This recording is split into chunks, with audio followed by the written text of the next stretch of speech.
300 வருடங்களா பாழடைந்த கோட்டையில் வாழும் ராணி. அதில் பதிந்து கிடக்கக்கூடிய ரகசியங்களும் மர்மங்களும் மக்களை உலுக்கி எடுக்குது. அப்படிப்பட்ட ஒரு சுவாரஸ்யமான ரகசிய கோட்டையின் கதையைத்தான் இன்னைக்கு நம்ம பார்க்க போகிறோம். அனைத்து நண்பர்களுக்கும் வணக்கம். கதைகளோடு உங்களுடன் இணைந்திருப்பது மாலதி. வாங்க கதையை பார்க்கலாம்.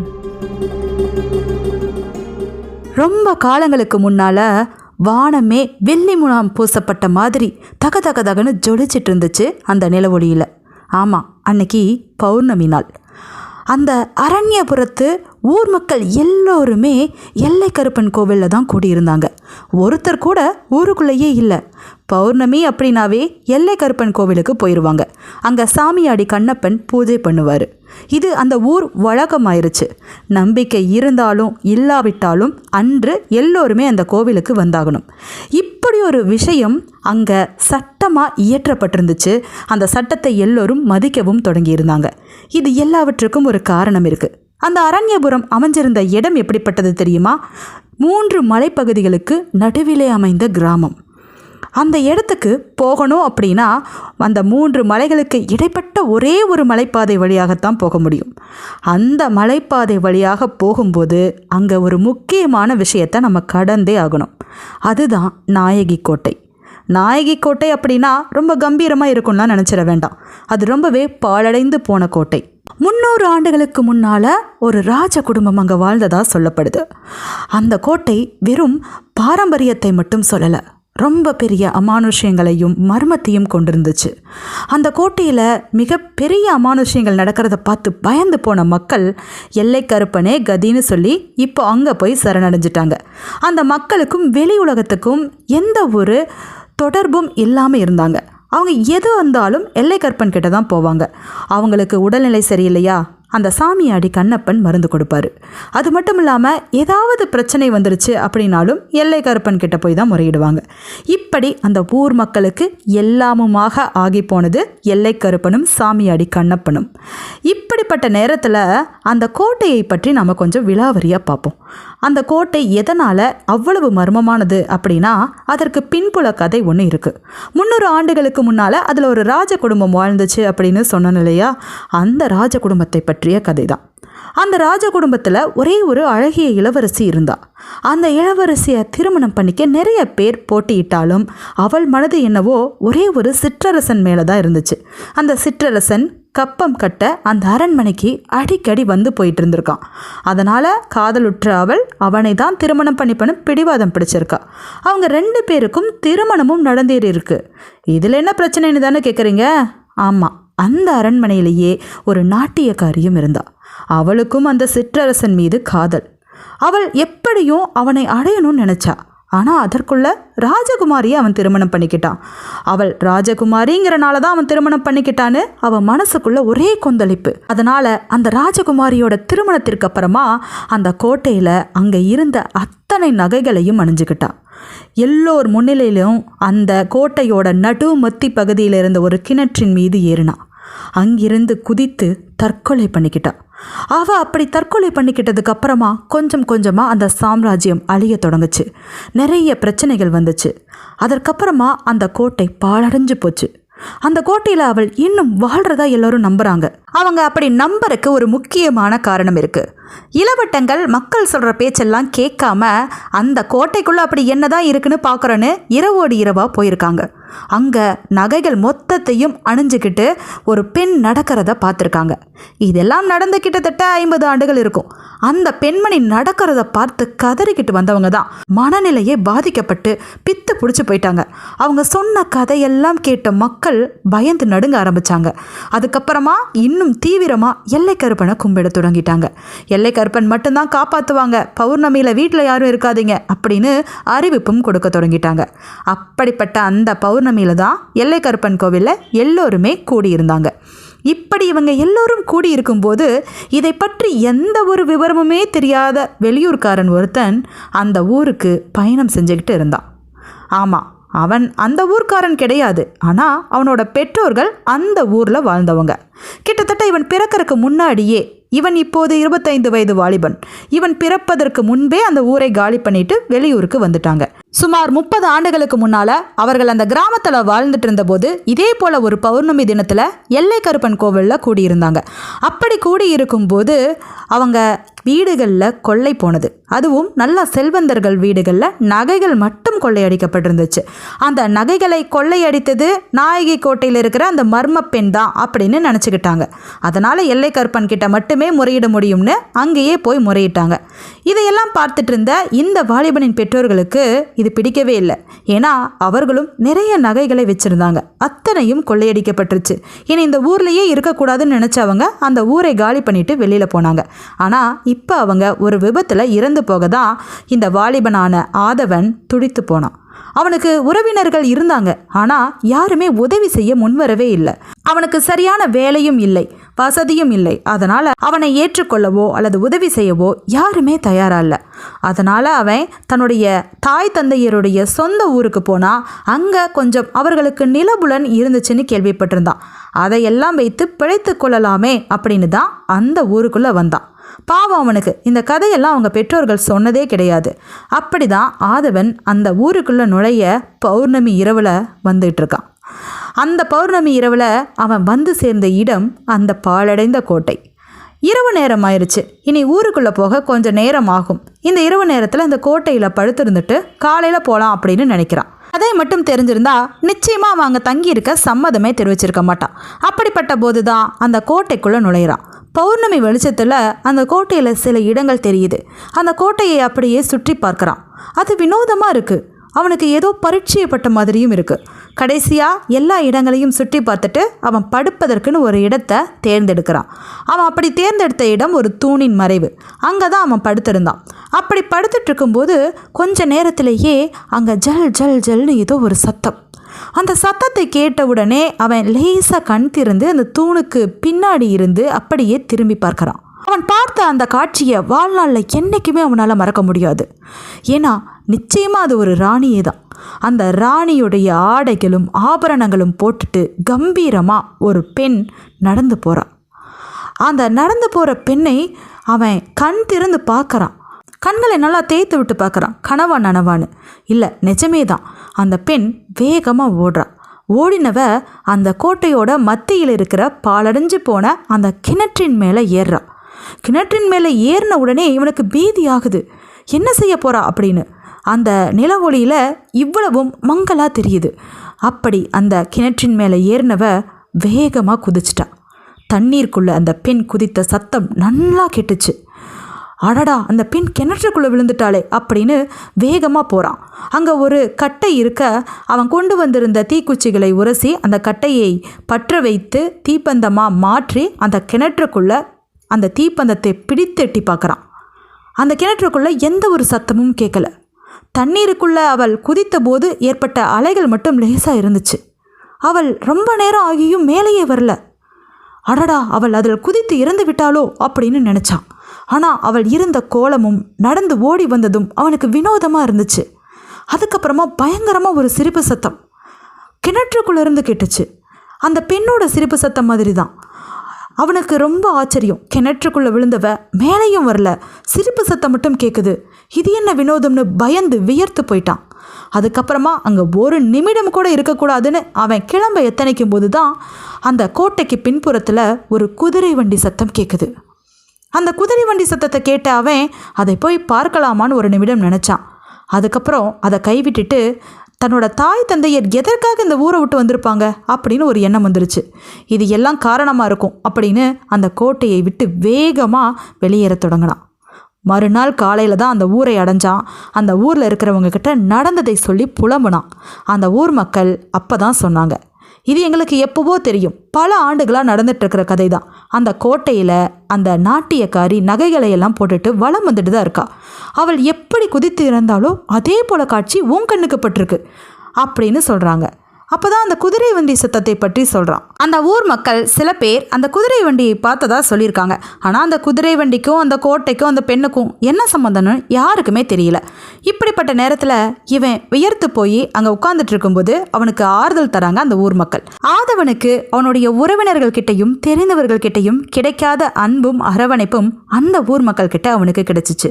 அவனோட பெற்றோர்கள் வாழ்ந்த பழைய ஊரில் அவனுக்கு இவ்வளவு ஆதரவு கிடைக்கும்னு அவன் எதிர்பார்க்கவே இல்லை. அவனுடைய பெற்றோர்களோட பழைய நிலம் அவனுக்கு ஒப்படைக்கப்படுது. அங்கே ஒரு சிறிய குடிசையும் இருந்துச்சு. அதில் அவன் தங்கிக்க தொடங்கினான். அந்த ஊர் மக்கள் அவனுக்கு ரொம்பவே பிடிச்சு போயிருச்சு. அந்த எல்லை கருப்பனுடைய பூஜை அதெல்லாம் அவனுக்கு புதிதாக இருந்துச்சு. இப்படிப்பட்ட நேரத்தில் 1 மாத காலம் அங்கே தங்கி இருந்தான். அதற்கப்புறமா அந்த கோட்டையோட மர்மம் அவனுக்கு ரொம்பவே புதிராக இருக்க, அடுத்த பௌர்ணமிக்கு முன்னாடி நம்ம அந்த கோட்டைக்கு போயே ஆகணும் அப்படின்னு பகல் நேரத்தில் ஒரு நாள் அந்த கோட்டைக்குள்ளே போகிறான். அந்த கிணற்று பக்கத்தில் போய் சுற்றி சுற்றி பார்க்குறான். அப்போ தான் அந்த கிணற்றுக்கு பக்கத்தில் ஒரு சிறிய பதக்கம் கிடைக்குது. அதாவது பெண்கள் அணியக்கூடிய சங்கிலியில் இருக்கக்கூடிய ஒரு பதக்கம். அந்த பதக்கம் கீழே விழுந்து கிடக்க, அப்போது அன்னைக்கு நகைகளோடு நம்ம பார்த்த பெண் நிஜமாகவே வந்திருக்கா. இல்லைன்னா அந்த பதக்கம் எப்படி இங்கே விழுந்திருக்கும் அப்படின்னு சொல்லி அந்த பதக்கத்தை கையில் எடுத்து பார்க்குறான். அதை பார்த்த உடனே அவன் கண்களில் மிகப்பெரிய ஆச்சரியம். ஏன்னா அந்த பதக்கம் அவனுக்கு ரொம்பவே பரிச்சயப்பட்டது மாதிரி இருந்துச்சு. அதனால் அதை தான் கையில் எடுத்துக்கிட்டு உடனே தன்னோட குடிசைக்கு போகிறான். அவன் கொண்டு வந்திருந்த பெட்டியில் அவனோட தாய் தந்தையருடைய ஓவியம் இருந்துச்சு. அவனோட தாயும் தந்தையும் திருமணமான புதிதில் வரையப்பட்ட ஓவியம் அது. அந்த ஓவியத்தில் சில விஷயங்களை கவனிக்கிறான். அதில் அவனோட தாய் ஒரு சங்கிலியில் இந்த பதக்கத்தை கோர்த்து அணிஞ்சிருந்திருக்காங்க. இதே பதக்கம்தான், நிறம் கூட அதே நிறம்தான் அந்த பதக்கத்தில் பூசப்பட்டிருக்கு அப்படின்னு ஆச்சரியத்தோடு பார்த்துட்ருக்கான்.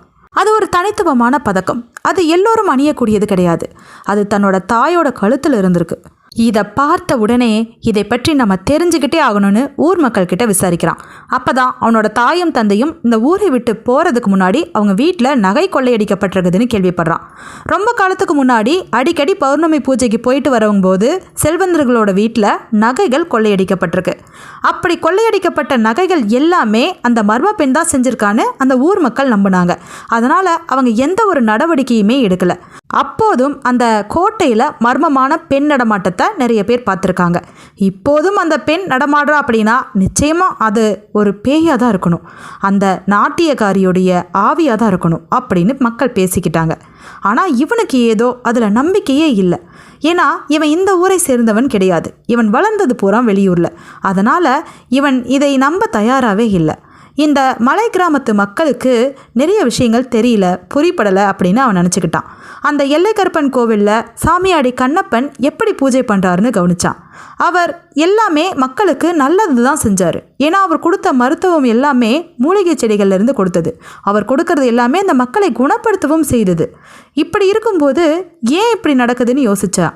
அந்த கண்ணப்பனுக்கு ஒரு மனைவியும் மகளும் இருந்திருக்காங்க. அவங்களோட மனைவி 10 ஆண்டுகளுக்கு முன்னாலே இறந்து போயிட்டார். அவரோட மகளை பார்த்த உடனே இந்த வாலிபன் அவளோட அழகுல மயங்க தான் செஞ்சான். ஏன்னா அவள் பேரழகியாக இருந்தா. அவள் ரொம்ப அமைதியாகவும் ரொம்ப பொறுமையாகவும் நடந்துக்கிட்டா. அவனை பார்த்து ஒரு புன்முறுவலோடு நகர்ந்தும் போனான். இப்படிப்பட்ட நேரத்தில் அவள்கிட்ட இதை பற்றி பேசினா என்னன்னு அவகிட்ட இந்த மர்ம கோட்டையை பற்றி விசாரிக்கிறான்.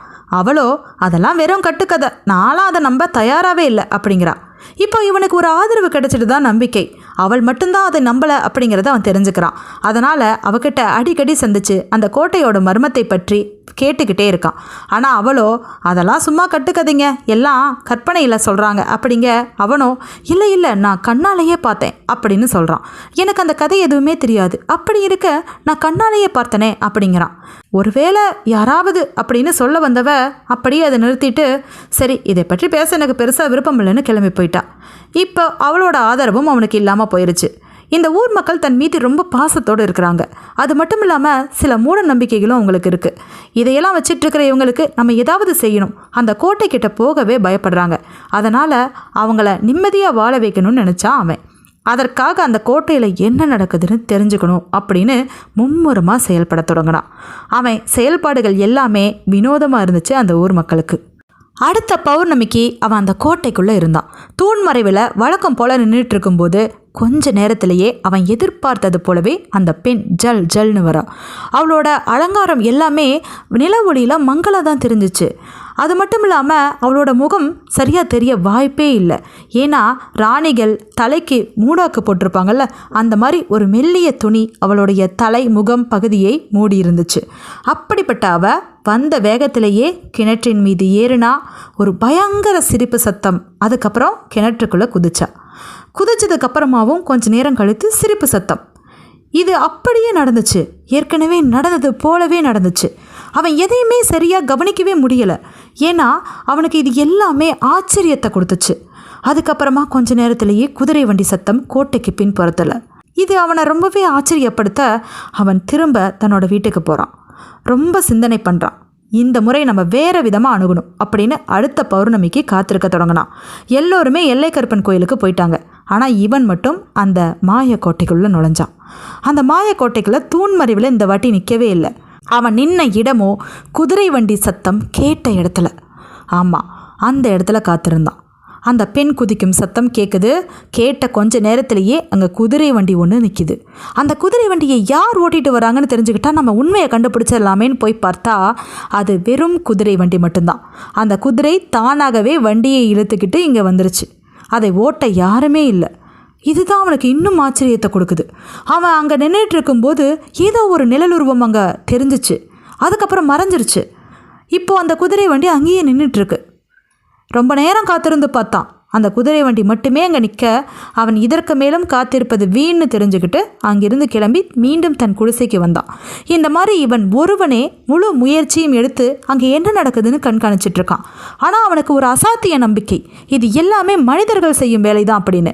ஆனால் நடப்பதெல்லாம் பார்த்தா கொஞ்சம் மர்மமாக தான் இருக்குது அப்படின்னு அவன் யோசனையோடையே காத்துக்கிட்டு இருந்தான் அடுத்த பௌர்ணமிக்காக. அடுத்த பௌர்ணமி நம்ம எப்படி அங்கே நடப்பதை கண்டுபிடிக்கிறது, தனக்கு ஒரு துணை வேண்டுமே அப்படின்னு அந்த பெண்கிட்ட போய் உதவி கேட்கலான்னு தான் கவனித்த எல்லா விஷயங்களையும் அந்த பெண்கிட்ட போய் சொல்கிறான்.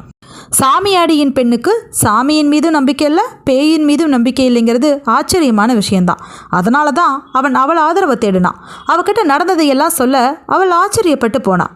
நீங்கள் திரும்ப திரும்ப சொல்கிறத பார்த்தா அப்படி ஒரு சம்பவம் நடக்குது போல இருக்கே, சரி நான் உங்கள் கூட வரேன் அப்படின்னு சொல்ல அவன் கூட அடுத்த பௌர்ணமிக்கு போகிறான்.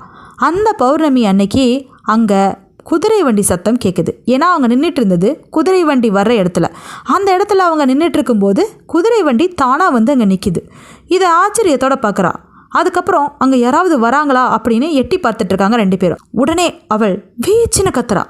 என்ன அப்படின்னு கேட்க, அதோ அங்கே அந்த பெண்ணை பார்த்தேன் அப்படிங்கிறா. எந்த பெண் அப்படிங்க? நகைகள் அணிந்த பெண்ணை நான் இப்போ பார்த்தேன், அவள் அந்த பக்கமாக ஓடுனா அப்படின்னு சொல்லிட்டு அந்த கோட்டை முழுக்க அவங்க 2 பேரும் ஓடி திரியிறாங்க. ஆனால் அங்கே அந்த பெண் கண்ணில் அகப்படவே இல்லை. இது ரொம்ப மர்மமாக இருக்குது அப்படின்னு சொல்லிட்டு அவங்க 2 பேரும் திரும்ப ஊருக்குள்ளே போயிடுறாங்க. கொஞ்ச காலம் அவன் யாரையுமே சந்திக்கலை, அந்த பெண்ணை கூட சந்திக்கவே இல்லை, அமைதியாக இருந்தான். கொஞ்ச காலத்துக்கு அப்புறமா அவனுக்கு ஒரு சந்தேகம் தோண தொடங்குச்சு. அந்த சந்தேகத்தை அவன் முழு முயற்சியாக கண்டுபிடிக்கும் முயற்சியில் ஈடுபட்டான். அந்த சந்தேகம் மிக சரியானதாகவும் இருந்துச்சு. ஆமாம், அடுத்த பௌர்ணமி அவன் சந்தேகப்பட்ட மாதிரி அந்த குதிரை வண்டி வர்ற இடத்துலையும் நிற்கல, தூணுக்கு பின்னாடி இருந்து அந்த கிணற்றையும் பார்க்கல. அவன் போன இடமே வேற. அந்த குதிரை வண்டி நிற்கும் இடத்திற்கு கீழே நிறைய புதர்கள் இருந்துச்சு. அந்த புதர்களை எல்லாம் களைத்து தேடி பார்த்துட்டு இருந்தான். அப்போது அங்கே ஒரு பொந்து மாதிரியான வழி இருந்துச்சு. அந்த வழியாக தவழ்ந்து போனவன் ஒரு இடத்தை அடைஞ்சான். அது ஒரு கதவு பூட்டப்பட்ட இடம். அந்த கதவை திறக்க முயற்சி பண்ணினா முடியலை. கடைசியாக சில ஆயுதங்களை வச்சு உடைச்சான். அந்த ஆயுதங்களை வச்சு உடைச்சி திறந்து பார்த்தபோது தான் தெரியுது, தண்ணீர் குபு குபுன்னு வருது. அது கிணற்றின் சுவர் பகுதி. வெளியில் பார்க்க சுவர் மாதிரியான அமைப்பு, ஆனால் கதவு. இது எல்லாம் இப்போ அமைக்கப்பட்டது கிடையாது. அரசர்கள் காலத்திலேயே ராணிகள் யாருக்கும் தெரியாமல் வந்து அந்த கிணற்றில் குளித்துட்டு போகிறதுக்கான அமைப்பு. தண்ணீர் மட்டம் எவ்வளவு உயருமோ அதற்கு தகுந்த மாதிரி அங்கங்கே கதவுகள் வைக்கப்பட்டிருந்துச்சு. இந்த கிணற்றில் எப்போதுமே தண்ணீர் வற்றாது. ஏன்னா மலைப்பகுதிகளிலிருந்து வர தண்ணீர் இதில் சேகரமாகும், தண்ணீர் ஊற்றும் இருக்கும். அதனால் இதில் எப்போதுமே தண்ணீர் இருக்கும். அந்த குறிப்பிட்ட அளவுக்கு அப்புறமா சில கதவுகள் வச்சுருப்பாங்க. அந்த கதவுகளை திறந்து ராணிகள் வந்து கிணற்றில் குளிச்சுட்டு அவங்களோட அறைக்கு யாருக்கும் தெரியாமல் போகுவதற்கான அங்கே அமைப்பு அமைக்கப்பட்டிருந்துச்சு. அப்படிப்பட்ட அமைப்பில் தான் அந்த பெண் கிணற்றுக்குள்ளே குதித்து கதவை நீக்கி உடனே உள்ளே வந்துடுறான். இதை பார்த்து ஆச்சரியப்பட்ட அவன் அங்கே சில பொந்துகள் இருப்பதை கவனித்தான். அதற்குள்ளே கைவிட்டு பார்த்தபோது அங்கே பெரிய சாக்கு மூட்டைகள் இருந்துச்சு. அந்த சாக்கு மூட்டைகள் எல்லாம் திறந்து பார்த்தா அத்தனையும் நகைகள், களவு போன நகைகள் அப்படின்னு அந்த மக்கள் சொன்னாங்களே, அது எல்லாமே இதற்குள்ளே தான் இருந்திருக்கும் போல இருக்கு. அப்போ அந்த பெண் கொள்ளைக்காரியா அப்படின்னு அந்த இடத்துல மறைஞ்சிருந்து காத்திருக்கான். அவன் காத்திருந்தது வீண் போகலை. அதே போல் ஒரு பெண் குதிக்கும் சத்தம் கேட்குது. அந்த கதவு வழியாக உள்ள வருவான்னு அவன் அதற்காக காத்திருந்தான். அவன் நினச்சது போலவே அவள் வேகமாக கதவை திறந்ததும் மூடினான். அவள் வந்து நீக்கி அந்த கதவுக்குள்ளே புகுந்து பயங்கரமான ஒரு சிரிப்பு சத்தத்தை சிரிச்சா. இதுதான் அந்த மேலே கேட்குற சத்தம். அவள் கொஞ்சம் கூட எதிர்பார்க்கல இவன் பின்னாடி நிற்பான்னு. தன்னோட ஆடைகளை சரி செய்துக்கிட்டு திரும்பி பார்க்கறா. அவன் நிற்கிறத பார்த்து ஸ்தம்பிச்சு போய் நிற்கிறா. அவளோட முகத்தை மூடியிருந்த துணி விலகி இருந்துச்சு. அவள் யார் தெரியுமா? அந்த சாமியாடியின் மகள். ஆமாம், அந்த பெண் தான் ஒவ்வொரு பௌர்ணமியும் வேடமிட்டு கிணத்தில் குதிப்பவள், சிரிப்பு சத்தத்தை உண்டு பண்ணுறவ. கொஞ்ச நேரத்திலேயே அங்கே குதிரை வண்டி வரும் சத்தம் கேட்குது. அவளை பார்த்ததும் அவன், நீதான் இதெல்லாம் செய்கிறியா? இத்தனை நகைகளையும் கொள்ளையடிச்சது நீதானா அப்படின்னு கேட்குறான். ஆனாலும் அவனுக்கு ஒரு சந்தேகம். இந்த நகைகள் எல்லாம் 50 ஆண்டுகளுக்கு முன்னால் கொள்ளையடிக்கப்பட்டிருந்துச்சு. ஆனால் இப்போ மக்கள் எல்லை கருப்பனை நம்பி அங்கே போனதுக்கப்புறமா கொள்ளையடிக்கப்படுறதே இல்லை அப்படின்னு சொன்னாங்க. அப்போது இவள் எதற்காக தினமும் இதில் குதிக்கிறா? குதிரை வண்டி எதற்காக வருது அப்படின்னு சந்தேகத்தோட எல்லா குழப்பத்துடனும் அவளை பார்க்குறான். அப்போ தான் அவள் பேசுகிறா. இந்த நகைகளெல்லாம் நான் கொள்ளையடிச்சது கிடையாது. இந்த குதிரை வண்டியை நான் தான் பழக்கி வச்சுருக்கேன். அந்த குதிரை நேராக இந்த நேரத்துக்கு இங்கே வரும். அந்த குதிரை வண்டியில் ஆளே தேவையில்லை. அது என்னை எங்கே கூட்டிகிட்டு போகணும்னு அதுக்கு தெரியும் அப்படின்னு சொல்கிறா. என்ன நடக்குதுன்னு விலாவரியாக கேட்குறான். அப்போ தான் அவள் சொல்கிறா, நான் இந்த நகைகளை கொண்டு போய் வெளியூரில் விற்று பணமாக்கி மக்களுக்கு தேவையான மருந்து உபகரணங்கள் எல்லாமே வாங்கிட்டு வரேன். அங்கேருந்து தான் மூலிகை பொடிகள் மூலிகையெல்லாம் வாங்கிட்டு வந்து என்னோடய தந்தைக்கிட்ட கொடுத்து மக்களுக்கு கொடுக்க சொல்கிறேன். அவங்களோட நோயை போக்குறேன் அப்படிங்கிறா. அப்போது எதற்காக இதை மறைமுகமாக பண்ணிகிட்ருக்க அப்படின்னு சொல்ல, அப்போது அவள் 2 விஷயங்களை சொல்கிறா. இந்த நகைகள் எல்லாம் கொள்ளையடிக்கப்பட்டது ஒரு பெண்ணால் தான். அந்த பெண் வேறு யாரும் இல்லை, என்னோட அம்மா தான் அப்படிங்கிறா. அவன் ஆச்சரியப்பட்டு போகிறான். என்னது அப்படிங்க? முன்னால் இந்த கோட்டையில் எல்லா நகைகளையும் போற்றி சுற்றி திரிந்தது என்னோட அம்மா தான். என்னோட அம்மா ஒரு பெரிய கொள்ளை கூட்டத்திலிருந்து வெளியில் வந்தவங்கன்னு என் தந்தைக்கே தெரியாது. ஆனால் அவங்க இந்த ஊருக்கு வந்ததுக்கப்புறமா என்னுடைய தந்தை சாமியாடியாக மாறி பௌர்ணமி கோவிலில் பூஜை பண்ண ஆரம்பித்ததுக்கப்புறமா இந்த கோட்டையில் இருந்த இந்த கதையை பயன்படுத்திக்கிட்டாங்க. அப்படி பயன்படுத்தி மக்களோட நகைகளை பௌர்ணமி தினத்தில் கொள்ளையடித்து இந்த கிணற்றுக்குள்ளே புதைச்சி வைக்க ஆரம்பித்தாங்க. இது எனக்கும் தெரியாது, என்னுடைய தந்தைக்கும் பல நாள் தெரியாமல் இருந்துச்சு. அதுக்கப்புறமா தெரிஞ்சதுக்கப்புறம் தந்தை எவ்வளவோ சொல்லி பார்த்தாரு, ஆனால் அவங்க கேட்கல. இது எப்படியும் சரி செய்யணும்னு நினச்சிட்டு இருந்த சமயத்தில் தான் நோய்வாய்ப்பட்டு என்னோடய அம்மா இறந்தாங்க. அதுக்கப்புறமா அந்த வேலையை நான் செய்ய தொடங்கினேன். என்னோட அம்மா செஞ்ச தவறை சரி செய்ய அதே விஷயத்தை பயன்படுத்தி இந்த நகைகளை எல்லார்கிட்டையும் எப்படியும் சரியாக சேர்க்கணுன்ட்டு அவங்களுக்கு நல்லது செய்ய ஆரம்பித்தேன். அந்த ஊர் மக்களோட சொத்து தான் இந்த நகைகள். அதனால் அந்த ஊர் மக்களுக்கு நல்லது செய்ய இதை பயன்படுத்தினேன். இதை எல்லாவற்றையும் வெளியில் கொண்டு வந்து உண்மையை சொல்லியிருந்தா எல்லோரும் என்னோடது உன்னோடதுன்னு நகைக்காக அடிச்சிருந்துருக்கலாம். அது மட்டும் இல்லாமல் மக்களோட ஒரு நம்பிக்கை உடஞ்சிரும். நம்பிக்கை உடஞ்சிட்டா மக்கள் யாரையும் நம்ப மாட்டாங்க, எல்லோரையும் சந்தேகப்படுவாங்க, இந்த ஊரே குழப்பத்துக்குள்ளாயிரும். இதையெல்லாம் தவிர்க்க தான் நான் இப்படி பண்ணினேன் அப்படிங்கிறா. ஒவ்வொரு பௌர்ணமியும் எப்படி சரியாக நீ இந்த கிணற்றுக்கு வர, அதே மாதிரி குதிக்கிற, சிரிக்கிற, யாராவது கவனிக்கிறாங்கன்னு நீ கவனிச்சியா அப்படிங்க? அதையெல்லாம் நான் கவனிக்க மாட்டேன். ஒவ்வொரு பௌர்ணமி இரவும் என்னை முழுமையாக மறைச்சிக்கிட்டு நான் வரனால என்னை யாருமே அடையாளம் கண்டுபிடிக்க முடியாது. அது மட்டும் இல்லாமல் எல்லோருக்கும் பயம், எல்லோரும் கோவிலுக்கு போயிடுவாங்க. அதனால் இங்கே வர வாய்ப்பு குறைவு. அப்படியே வந்தாலும் நான் ஒவ்வொரு பௌர்ணமியும் தொடர்ந்து ஒரே மாதிரி செயல்களை செய்கிறேன். அதனால் யாருக்கும் சந்தேகம் வராது. அந்த பயத்தின் காரணமாக அவங்க யாருமே இங்கே வரதில்லை. இதை மட்டும் மக்கள் தெரிஞ்சுக்கிட்டாங்கன்னா நிச்சயமாக இந்த நகைக்காக அடிச்சுக்குவாங்க, சண்டை போட்டுக்குவாங்க அப்படிங்கிறது என்னோட எண்ணமாக இருந்துச்சு அப்படிங்கிறா. என்னோட தந்தை அந்த கோவிலுக்கு வந்ததுக்கப்புறமா மக்களோட மனசில் நிறைய மாற்றம் ஏற்பட்டிருக்கு, ஒரு ஒழுக்கம் வந்திருக்கு. அதனால் எதையுமே நான் மாற்ற விரும்பலை அப்படின்னு சொல்கிறா.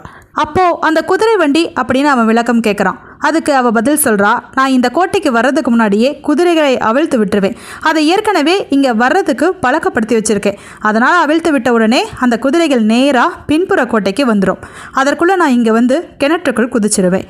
இது எப்போதும் நடக்கிற ஒரு விஷயமா நான் பழக்கிட்டேன். அந்த குதிரைகள் பூட்டப்பட்ட வண்டியில தான் நான் நகைகளை எடுத்து கொண்டு போய் வெளியூரில் விற்று பணமாக்கி மூலிகைகளை வாங்கிட்டு கொண்டு வருவேன் அப்படின்னு விளக்கம் கொடுக்குறா. உன்னோட தந்தைக்கு இந்த விஷயம் தெரியுமான்னு அவன் கேட்குறான். அவருக்கும் எல்லா விஷயமும் தெரியும். இதை விட நல்ல வழி இல்லை அப்படின்னு அவரே சொன்னனால தான் இதை நான் தொடர்ந்து செய்கிறேன் அப்படின்னு சொல்கிறான். இப்போ எல்லாவற்றையும் அவன் தெரிஞ்சுக்கிட்டான். அவளுக்கு உதவி செய்ய தான் இருக்கிறதா சொல்கிறான். அந்த நகைகளை கொண்டு போய் வெளியூரில் விற்று பணமாகவும் மூலிகைகளாகவும் வாங்கிக்கிட்டு அங்கே கஷ்டப்படுற மக்களுக்கு அவங்க 2 பேருமே சேர்ந்து உதவி செய்யணும்னு முடிவு பண்ணுறாங்க. அப்போது தான் அவனுக்கு புரியுது, அவனோட தாய் தந்தையர் இருந்தபோது அவங்க நகைகள் கொள்ளையடிக்கப்பட்டது இந்த பெண்ணோட தாயினால் தான். அந்த பெண் இப்படி கொள்ளையடித்து இங்கே சேமித்து வச்சதை அவளோட மகள் அதை ஊர் மக்களுக்காக செலவு செய்கிறா. அப்படிங்கிறத புரிஞ்சுக்கிட்ட அவன், நானும் உன் கூட சேர்ந்து சேவை செய்கிறேன் அப்படிங்கிறான். இப்படி இவங்க 2 பேரும் சேர்ந்து அந்த ஊர் மக்களுக்கு நல்லது செய்கிறாங்க. வெளியுலகத்தை பற்றி கற்றும் கொடுக்குறாங்க. அந்த எல்லைக்கருப்பன் கோவிலில் நம்பிக்கையோடு சேர்ந்து நல்ல காரியங்களும் நடைபெற ஆரம்பிக்குது. இது தொடர்ந்து நடைபெறவும் போகுது அந்த 2 பேர்த்தால். மீண்டும் இது போல் ஒரு நல்ல கதையோடு சந்திப்போம். நன்றி.